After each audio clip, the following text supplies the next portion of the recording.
klasifikasi malaikat atau pengelompokan malaikat-malaikat yang ditugaskan secara khusus. Nah, yang pertama yaitu malaikat Mikail yang memiliki kedudukan yang tinggi yang diberikan oleh Tuhan. Nah, kita boleh lihat di dalam Yudas 1 ayat 9 dan 1 Tesalonika 4 ayat 18, di mana malaikat ini sebagai penghulu atau pemimpin malaikat lainnya. Di dalam Perjanjian Lama, Daniel 10 ayat 21 dan Daniel 12 ayat 1, malaikat ini dikhususkan untuk menjadi penolong bangsa Israel pada masa yang akan datang. Nah, Mikail akan memimpin bala tentara surga yang akan melawan setan atau iblis di dalam Wahyu 12 ayat 7. Nah, yang kedua yaitu kerub, yaitu malaikat sebagai pelindung kekudusan Allah atau pelindung atau menjaga untuk masuk ke jalan Taman Eden yang kita boleh lihat di dalam Kejadian 3 ayat 24 dan di dalam Keluaran 26 ayat 1 sampai 28, 1 Raja-Raja 6 ayat 23, Wahyu 4 ayat 6. Nah, di sana mengatakan bahwa malaikat sebagai pelindung kekudusan Allah. Nah, yang ketiga yaitu serafim, yaitu golongan yang hampir serupa dengan kerub yang melayani di tata Allah, yang mempunyai kewajiban untuk memuji Allah. Nah, mereka ini digambarkan sebagai malaikat yang seperti manusia tapi bersayap. Puji nama Tuhan.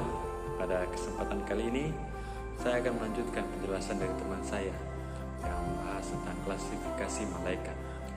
Nah, saat ini saya akan bahas tentang malaikat-malaikat khusus. Yang pertama adalah malaikat-malaikat yang diberikan tugas khusus. Contohnya adalah malaikat Gabriel dalam Daniel 8 ayat yang ke-16, Daniel 9 ayat yang ke-21, Lukas 1 ayat yang ke-19 dan Lukas 1 ayat yang ke-26, di mana tugas khusus dari Gabriel adalah membawa pesan, menyampaikan pesan-pesan khusus yang menjadi utusan dari Tuhan. Yang kedua adalah malaikat yang berkuasa atas api. Kita bisa lihat dalam Wahyu 14 ayat yang ke-18. Ketiga, malaikat yang berkuasa atas air dalam Wahyu 16 ayat yang ke-5. Juga malaikat jurang maut dalam Wahyu 9 ayat yang ke-11. Nah, berikutnya malaikat yang mengikat setan dalam Wahyu 20 ayat 1 sampai yang kedua. Juga ada malaikat-malaikat yang melaksanakan hukuman yang akan datang dalam Wahyu 8 dan 9 dan juga dalam Wahyu 16. Nah, ada juga yang namanya malaikat Yahweh atau biasa yang disebut dengan Kristofani, yaitu perwujudan Kristus sebelum ia menjadi manusia. Malaikat tersebut diberi hak istimewa, yaitu berbicara sebagai Allah. Ada begitu banyak contoh dalam Alkitab, dalam Kejadian 16 ayat 7 sampai 12, Kejadian 21 ayat 17 sampai 18, Keluaran 3 ayat 2, Hakim-Hakim 2 ayat 1 sampai 4, Hakim-Hakim 5 ayat 23, Hakim-Hakim 13 ayat 3 sampai 22, 2 Samuel 24 ayat 16 dan begitu banyak lagi. Nah, itu dia klasifikasi malaikat di mana mereka adalah malaikat-malaikat khusus. Haleluya, puji Tuhan, saya Devita Imania Kagiling. Pada kesempatan saat ini, saya akan membahas tentang pelayanan malaikat dalam hubungannya dengan Allah. Nah, yang pertama, di mana malaikat ini memuji Allah dan menyembah Allah, yang terdapat dalam Mazmur 148 ayat 1 sampai yang kedua dan Yesaya 6 ayat 3. Bahkan dalam Ibrani 1 ayat 6 dan Wahyu 5 ayat 8 sampai yang ke-13. Bagian yang kedua di mana malaikat juga melayani Allah dalam Mazmur 103 ayat 20 dan Wahyu 22 ayat 9.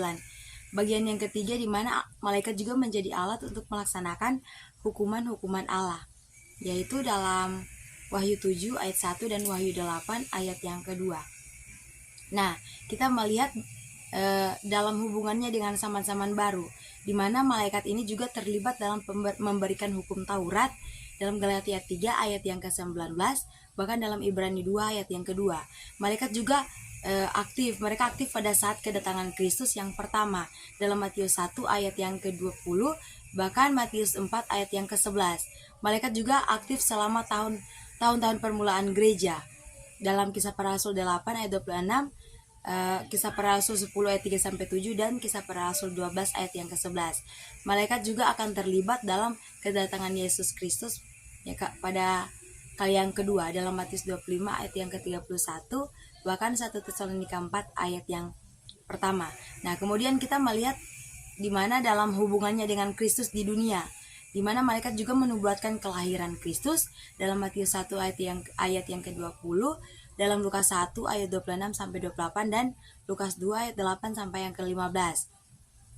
Malaikat juga memperingatkan Yusuf untuk menghindar dari kemarahan Raja Herodes yang terdapat dalam Matius 2 ayat 13 sampai yang ke-15. Nah, malaikat juga membimbing Yusuf untuk kembali ke Israel setelah Herodes mati, yaitu dalam Matius 19. Nah, malaikat juga melayani Yesus di padang gurun dan di taman Getsemani dalam Lukas 22 ayat yang 43. Nah, sekian dari pembahasan saya yaitu tentang pelayanan para malaikat. Tuhan Yesus memberkati.